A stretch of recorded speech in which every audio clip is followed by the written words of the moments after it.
One of the biggest reasons why this sin is being engaged in is because of the messages that we have been told over and over and over again about what it means to be a man, what it means to be a human, and we are going to debunk it today.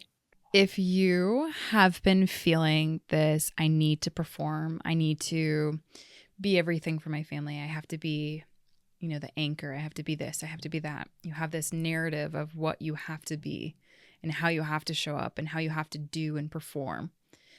And deep down, it has you feeling hollow and really empty, or like you can't sit with yourself.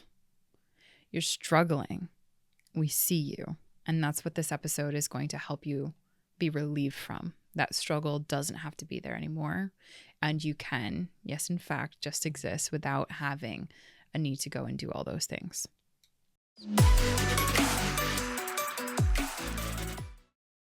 Hey, everybody, it's Bianca. Welcome back, Evolvers. It's Emilia. So I saw this video pop up on social media not too long ago, and I just shared it with you, and you got wicked pissed. It's this so video of, when I first saw it, I broke down. It was really sad. It's this, I don't know if the video is real. It might be staged, but regardless, I'm certain this has happened in real life if the video is not real. But there's this video and a wife is recording and she comes out and she sees her husband sitting outside, and they're like in their 40s, late 40s, maybe early 50s. 50s for sure. Yeah. And this guy is just sitting there and he's looking at this coil. So it's like this, like, I don't know how to explain what a coil is. Picture like the core of a toilet paper roll. Now it's the core of a spool of wire, and he's just looking at the core. Nice. So he's looking at the core of this, and his wife comes out and goes, "What's going on? What's wrong?" And he starts explaining to her that he's had this wire for 40 years of his life. And it's getting down to the very bottom of it and the very end of it. And he's just reflecting on the last 40 years of his life and everything that's happened. And this spool of wire has basically been with him throughout all of these years and what it means now that it's at the very end. And his wife, in the most condescending voice, goes, "Well, like, I'm like really sorry for you, but like, I thought you were upset because you're wearing your Jets hat." And you just see him sink. His face just drops and he goes, "I'm done," and just gets up and walks off. Emilia and I work with a lot of men. And one of the biggest things that we are told time and time again from our male clients is that they have never, ever, ever felt safe enough to be vulnerable. They have never felt safe enough to be empathetic and compassionate. And that the men and the women in their life, their mothers, their fathers, their teachers, their coaches, have and the media, whomever and wherever, have basically continued to propagate this narrative that to be a man is to have no emotions. The only emotions that are allowed are angry or fine. And we did an episode on that, talking about that Bill Burr skit where he talks about that. And men are just supposed to be performers, breadwinners, and you're not allowed to have a personality or an identity. And that narrative is so unbelievably destructive. And it is so unbelievably toxic. And it is causing insurmountable amounts of harm to everyone. And what we're going to be diving into in this episode today, and what you're going to walk away with this episode understanding and learning, is why is that happening? And how can we allow men, and not just men, but each other as a whole and as a collective society and species, really help ourselves and each other to feel safe enough to feel and to have emotions and to be high performers while having the real other side of life, which is not even the other side because they go hand in hand, which is emotions and self compassion and the EQ side of peak performance. Hmm. One of the things, I have this theory.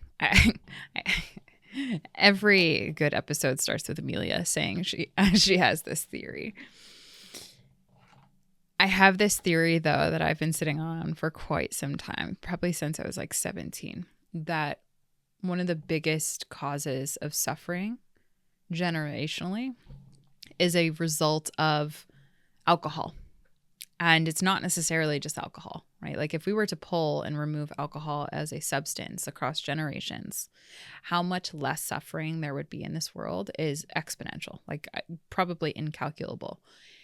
And with this new, I don't want to say new awareness, as my awareness continues to develop about the science and yada yada, and how so much of substances have been an go-to turning point to help relieve so many men and women of the pain and the suffering that they're going through. Alcohol continues to be just the topical of something that's happening really deep under the surface, which is the wild suppression of one's ability to feel like they are worthy, like they are enough, like they are a good person, like they are lovable, without having to go and do something. And there's something really wrong with that has existed for generations of you need to do something or be someone for someone else, for something else, in order for you to have a sense of worthiness or enoughness or good personhood. Go ahead. I need to read this message that a client sent me this morning. Okay. Please. I'm sorry to cut you off, but I have to read this. Okay. This is a male Please. client. I've been working with him for a while. Yeah.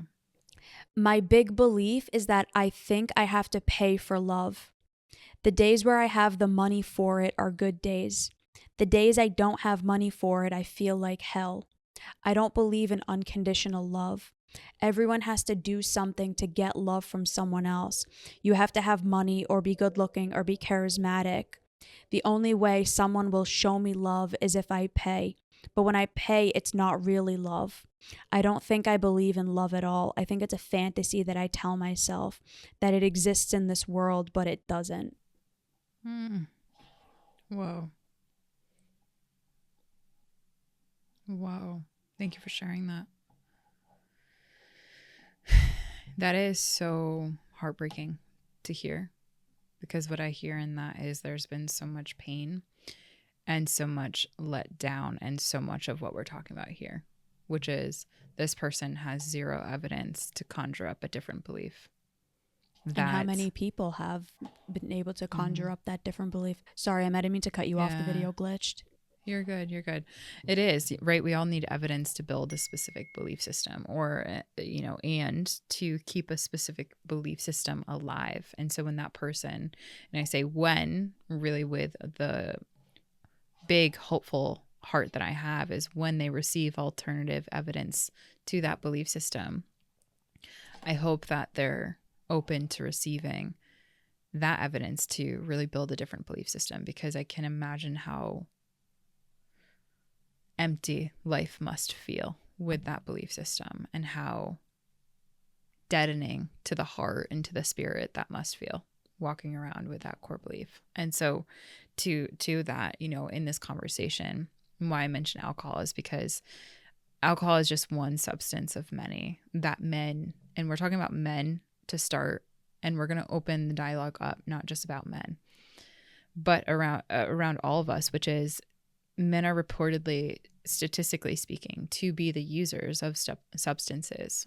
One of them, obviously in the focal point right now, is alcohol. And men are more predisposed to influences that encourage them to go to the bottle than to go to the bottom of their hearts and check in with what's actually going on deep down inside, right? Because it's not, quote unquote, the typical quote unquote manlyhood to do that. And so the prevalence, or the alcohol use disorder prevalence, or whatever it is, substance abuse, even successfully completed suicides, we could look at so many statistics that actually do showcase what we're talking about here, which is one of the biggest quote unquote no fly zones for men that we hear behind the scenes, is to just be and feel that sense of enoughness, feel their emotions, feel their body, feel their own personal existence in this world as worthy and deserving of love, as worthy and deserving of praise, and all these things that as a human being intrinsically you are deserving of. And the biggest concern that I want to echo on behalf of clients is what it would feel like to just exist and not have to go do something in order to feel that authenticity, and to that story that you mentioned earlier, when that woman, I said right after we watched it, right, the video of him sitting there with his spool, and he was obviously going through a midlife crisis at that point with the spool, that core of this wire just in his hand. He was reflecting upon his life, which self-reflection comes through vulnerability, through the courage, the humility, and the vulnerability to really sit with your life's experiences and reflect. And so few men feel like they have the ability to do that, or that they're going to be safe doing that. And it was so obvious that he was going through it in that one moment. And she just totally was so misattuned to how much he was trying to say, I am going through a really deep moment with myself right now. And I want to share this with you in the hopes that I don't have to do or be anything or have my stupid freaking hat on to be seen, or not have my hat on to be seen, to be heard, to be valued as a human being just existing. And she totally blew that moment and taught him that he can't just sit there with a core of a spool of thread or of wire and have all of the meaning that he's having pour out into that moment feel and be safe, because she quite frankly just totally misattuned to what was going on in that moment. And so I think the question becomes, why are we making this mistake as a community? And it's not just this woman. Why are we making a mistake of not being attuned to each other when it comes to when people go and turn towards vulnerability, or go and turn towards a presence or a glimmer of reflection, self-compassion, not doing anything, just being there and reflecting? Why do we feel like we need to pop that bubble? Why are we so uncomfortable with vulnerability? Why are we so uncomfortable with a reflective man? Why are we so uncomfortable with a vulnerable man? Why do we feel like we need to not have that? That's what I hope this dialogue gets into, because it's a problem, right? And we see that it is really impacting the men and women in the world.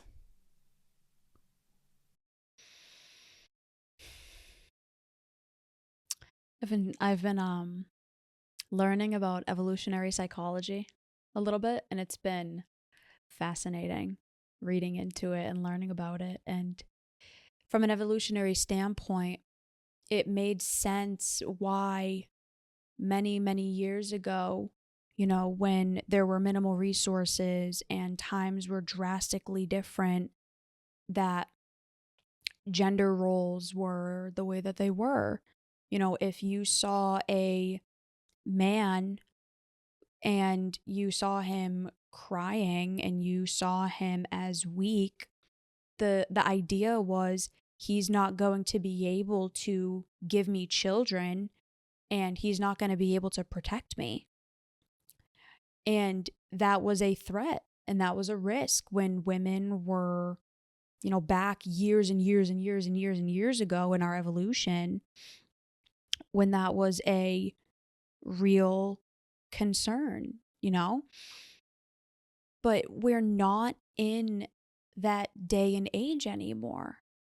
We're not in a time where, men need to be these freaking stoic mammoths, for lack of a better phrase, to be able to like protect us all from grizzly bears and fucking tigers and whatever the hell else. Like, We are in the 21st century, and this like fetishization of these big brutish men on like the smut audiobooks and whatever, or culture, or like media and whatever else, is making it really, really hard for men to believe that times are changing and that things are different, and that emotionally safe and vulnerable men aren't going to be torn a new one by women who are still struggling with a man's vulnerability and not seeing it as weakness.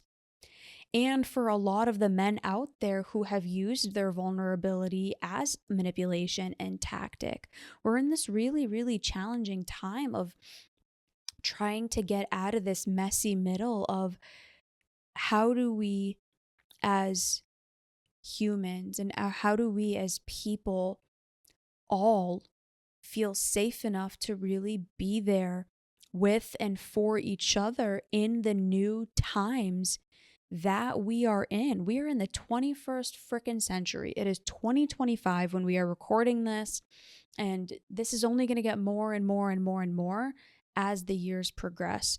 We need to evolve and we need to do better.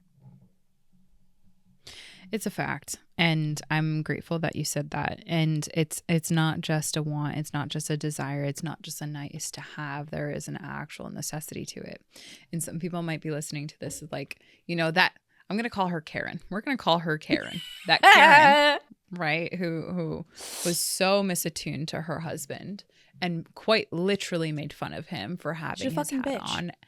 And yeah, was such a insensitive human creature at that time, to where how could she possibly expect that her husband is going to feel safe around her, is going to want to connect, and then the children, if they have any children, how can their children ever feel safe around someone that is that insensitive to the deeper levels of emotional experience that we have as human beings? Vulnerability, empathy, compassion, having a sense of knowing that you just being in your feels in that moment is important, is so so critical to the human experience. We actually need to be able to relate and to bond with one another in those ways. And as a matter of fact, as we do not do that, we see a vulnerable man or a woman being vulnerable and there's someone poking fun, even if it's quote unquote just surface level BS, it is not going to be okay for the long term of our species to learn how to connect. And it is alarming how not only are we inflicting unconscious pain and hurt and turmoil and having us just be these shells of ourselves and expecting that our relationships are going to be fine just on the surface, but we also are contributing to that narrative, because how often do we find ourselves feeling safe just in our own presence and feeling safe in our own vulnerability and feeling safe just being alone and feeling safe in not doing and not performing, right? And I think that is a big element that as we continue to have introductions of technology and new ways of quote unquote, and I'm doing air quotes for anyone that's not seeing this on YouTube, relating, as we have, I was speaking on a podcast earlier today about relationships and developing these AI girlfriends and boyfriends and whatnot, like all these characters, like when you have the advent of technology progressing the way in which it is and the way in which it will, right? What then? How can you relate as a human being if everything is just surface level and you're saving those more deeper, intimate, self-compassionate moments just for you and your AI or your technology, and not for your wife or not for your partner or not for yourself even? How many times are you able to sit with yourself? And I have a client that's coming to mind, just be and not have to do anything, and know that you are worthy of love and know that you are deserving of life and know that you are capable of bonding and relating with other human beings on a real authentic level. There's going to be a lot of people that hear this and potentially say, and I've heard a lot of people say this, what you guys are trying to do is you're trying to make men be weak. You don't want men to be men anymore. You want men to wear dresses and you want women to work in construction, and you're just trying to tear down what men and women really are. Mm. No. What we are doing is we are trying to give everybody permission to really experience what it's like to be a human being, the full spectrum of human existence. And that is not to take away the beautiful masculine energy and the beautiful feminine energy. But that's not what's happening. When you have people like Andrew Tate who are there telling little boys to beat the shit out of their girlfriends, and that their girlfriends are basically just holes for them to use, and that his sister is basically just there to be bred and married, yeah, that needs to change. And that's not okay. Things need to be different. Men can be masculine and healthy dominant and have emotional intelligence. Women can be soft and feminine and still be strong and empowered. We are talking about the evolution of our species to be what we actually have the potential and the capacity and the capability of being, not the shell of ourselves that we have been for generations and generations because we're scared shitless of actual emotion and actual relating and actual connection. Because it's easier to get drunk and be rambunctious and be a man than it is to actually be vulnerable.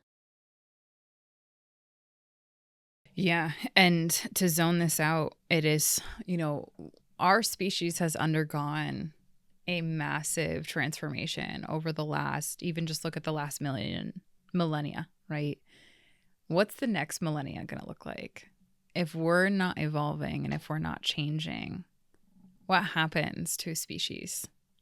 I know this is like dark and also hopefully inspiring in a weird way. Like our species, if it's not evolving, what happens to it? It devolves and eventually it becomes something no longer, right? So we all have a role to play in our evolution of our species. And I say often to Alan, my partner, the next species of Homo sapiens is Homo optimus. And Homo optimus, and I'm not an evolutionary psychologist by any region or any mark, but Homo optimus is the species of human being that learns how to do what we're talking about and learns to develop the cultivation of skill sets of emotional intelligence beyond what we can even fathom right now, beyond a level of what has been formerly in our species to date. And for those people who want to have those rigid views on roles and rigid views on what is masculinity and what is femininity and is so fearful of change, that fear is literally what is devolving our species. And when you look on that at a bigger collective scale, there is an issue with that. And there will be implications of that. And so our rally cry is to anyone that does happen to see the future and does recognize that the future is evolving and that we as a species are a part of that process if we so choose to be, which requires us to evolve how we've done things. Or we can pretend like we are outside of the realms of Mother Nature and we can stay in our ways and we can stay stuck and we can stay degrading our partners when they're vulnerable and we can stay like making fun of them when they're in a vulnerable moment of self-reflection. We can stay in these rigid roles of what we think our partners or people should be.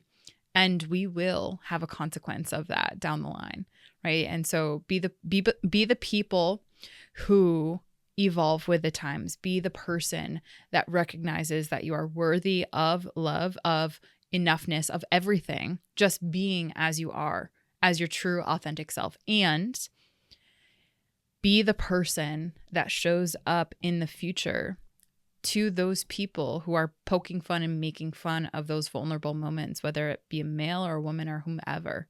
Be the person that allows that species to evolve in that moment. And I know that kind of sounds very animalistic to consider us as a species.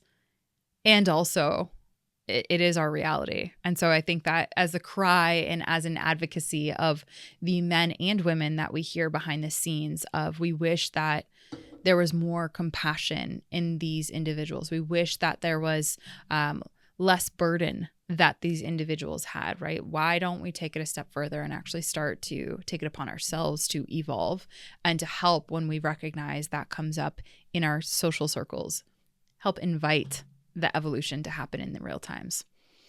So with that being Very well said, said. my episode suggestion, thanks, is 397. Every people pleaser needs to know this. 420, why you're so angry and what to do about it. We hope this lit a fire under your ass the way that it did for us. Times are changing and things need to change, and we have the power to do it, and it is our responsibility to. So I hope this excited you. I hope this made you feel empowered and seen. And we will see you all next time. Bye, everybody. Bye, everyone.